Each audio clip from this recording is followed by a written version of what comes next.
చేస్తా ఉన్నారు. ఎందుకంటే గత ప్రభుత్వంలో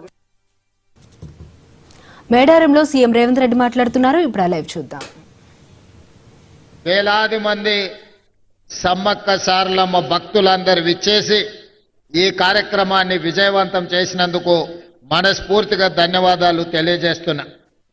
మరీ ముఖ్యంగా ఉమ్మడి ఆంధ్రప్రదేశ్లో కానీ తెలంగాణ రాష్ట్రంలో కానీ మంత్రివర్గం హైదరాబాదు నగరాన్ని దాటి బయట ఎక్కడ సమావేశం ఏర్పాటు చేసుకున్న సందర్భం లేదు.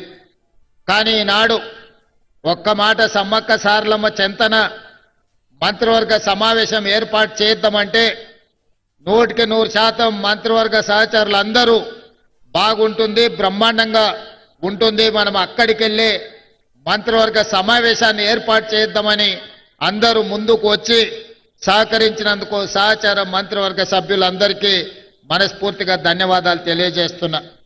మిత్రులారా, ధీరత్వమే దైవత్వంగా మారిన చారిత్రాత్మక సత్యం మేడారం మహోత్సవం.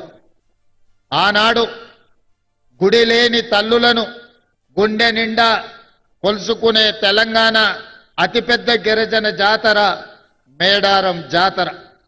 ఈ జాతరకు ఈ సమ్మక్క సారలమ్మ దేవతలకు మానవులుగా పుట్టి తాము నమ్మిన జనాని కోసం ఆనాడు కాకతీయుల మీదనే కత్తి దూసిన వీర వనితలు సమ్మక్క సారలమ్మలు. ఆ స్ఫూర్తిని తీసుకునే తెలంగాణ రాష్ట్రంలో జరుగుతున్న ప్రజాకంటక పరిపాలనను అంతమొందించాలి అని ఫిబ్రవరి 6, 2023 నాడు ఇక్కడి నుంచే హాత్ సే హాత్ జోడో యాత్రను ప్రారంభించి ఆనాడే నేను, సీతక్క, ముఖ్యమైన కాంగ్రెస్ నాయకులందరం కూడా సమ్మక్క సారలమ్మను సందర్శించుకొని ప్రతినబూనినం ఖచ్చితంగా ఆనాడు జరగబోయే ఎన్నికలలో ప్రజా ప్రభుత్వాన్ని ఏర్పాటు చేస్తాం, ఆ ప్రభుత్వంలో సమ్మక్క సారలమ్మ ప్రాంతాన్ని ప్రపంచానికే ఆదర్శంగా ఉండే విధంగా గొప్పగా అభివృద్ధి చేస్తామని చెప్పి ఆనాడే మాట ఇవ్వడం జరిగింది.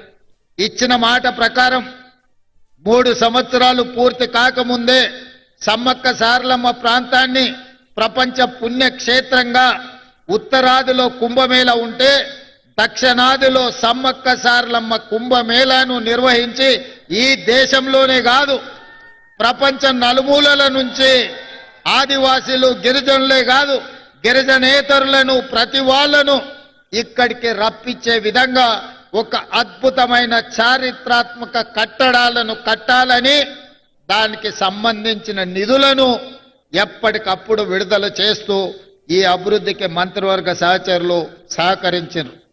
దేవాదాయ ధర్మాదాయ శాఖ మంత్రిగా శ్రీమతి కొండా సురేఖమ్మ ఈ జిల్లా నుంచే ఉమ్మడి వరంగల్ జిల్లా నుంచే ప్రాతినిధ్యం వహించడము, అదేవిధంగా ములుగు శాసనసభ నియోజకవర్గం నుంచి మా సోదరిమణి, మా ఇంటి ఆడబిడ్డ సీతక్క ప్రాతినిధ్యం వహించడము, ఈనాడు 2 ఆడబిడ్డలు తల్లి బిడ్డలైన సమ్మక్క సారలమ్మ జాతరకు గొప్పగా ఏర్పాట్లు చేయడం నిజంగా యాదృచ్ఛికమేమో కానీ ఇది దైవాపేక్ష అని నేను భావిస్తున్నా. 2 ఆడబిడ్డల నేతృత్వంలో ఈ జాతరకు అద్భుతమైన ఏర్పాట్లు చేసే అవకాశం దేవుడు నాకు, మా సోదరిమణులకు ఇచ్చిండ్రు.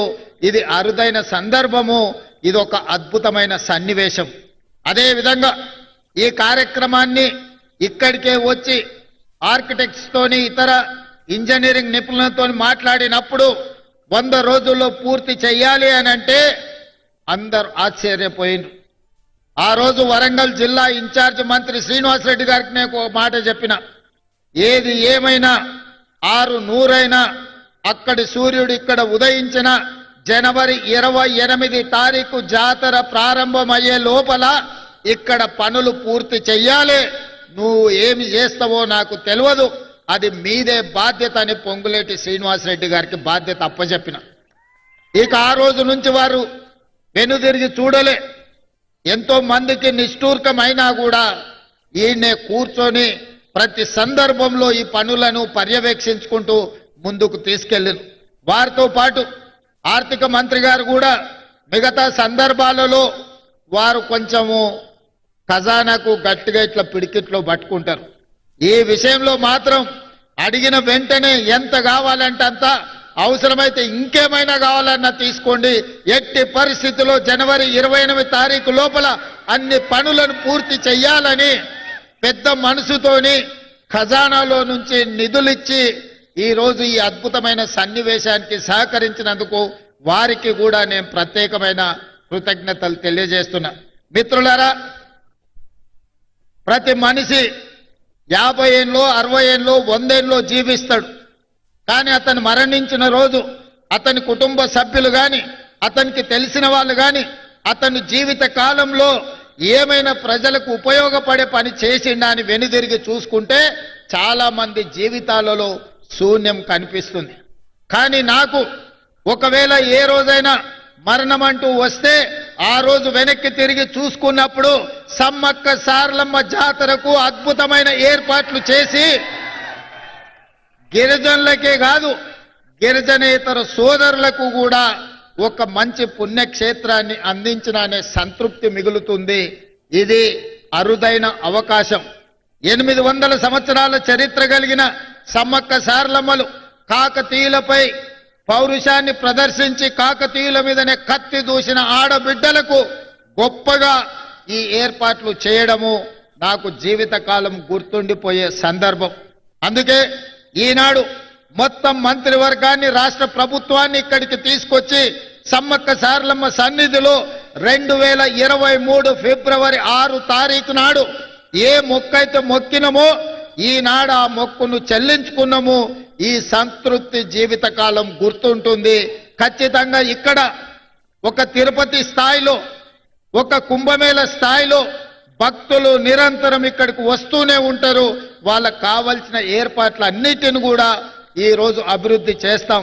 జంపన్న వాగు అభివృద్ధే కాదు, ఈ ప్రాంతంలో పుణ్యక్షేత్రాన్ని దర్శించుకోవడానికి వచ్చే వాళ్లకు అన్ని రకమైన వసతులను ఈ రోజు మనం చేసుకోదలుచుకున్నాం. అదేవిధంగా రామప్ప నుండి లక్కవరం వరకు పైప్ లైన్ తో జంపన్న వాగులో నిరంతరం నీళ్లు ఇస్తాం. దీనికి సంబంధించిన నిధులు కూడా భక్తులకు కూడా భక్తులకు స్నానాలు చేయడానికి పవిత్ర స్నానం చేసి సమ్మక్క సారలమ్మను సందర్శించుకోవడానికి అవసరమైన నీళ్లను రామప్ప లక్కవరం చెరువు నుంచి ఇక్కడి వరకు పైప్ లైన్ వేసి శాశ్వతంగా నీటి సమస్యను కూడా ఈ రోజు మనము ఏర్పాటు చెయ్యాలని అనుకుంటున్నాం. అందుకే మిత్రులారా, ఎవరేమనుకున్నా నాకేమి బాధ లేదు. ఒక మంచి పని చేసినప్పుడు మిగిలే సంతృప్తి అన్నిటికంటే మించింది. అందుకే ఈనాడు ఇంత ఆలస్యమైన వేలాది మంది ఈ రోజు ఇక్కడ ఎదురు చూస్తున్నారు అని అంటే ఒక మంచి పని చేసినందుకు మీరందరూ ఆశీర్వదించడానికి వచ్చిండ్రు అని నేను భావిస్తున్నా. రేపు ఉదయం సమ్మక్క సారలమ్మ గుడిని ప్రారంభించుకొని భక్తులకు అంకితం చేస్తాం. ఇంకా ఉన్న పనులన్నిటిని కూడా తొందరలోనే పూర్తి చేసి నిరంతరం ప్రతి సంవత్సరం ఇక్కడికి కోట్లాది మంది భక్తులు వచ్చే విధంగా ఈ ప్రాంతాన్ని అభివృద్ధి చేస్తాం. తప్పకుండా మా గిరిజన అదే విధంగా ఆదివాసీ శాసనసభ్యులతో పాటు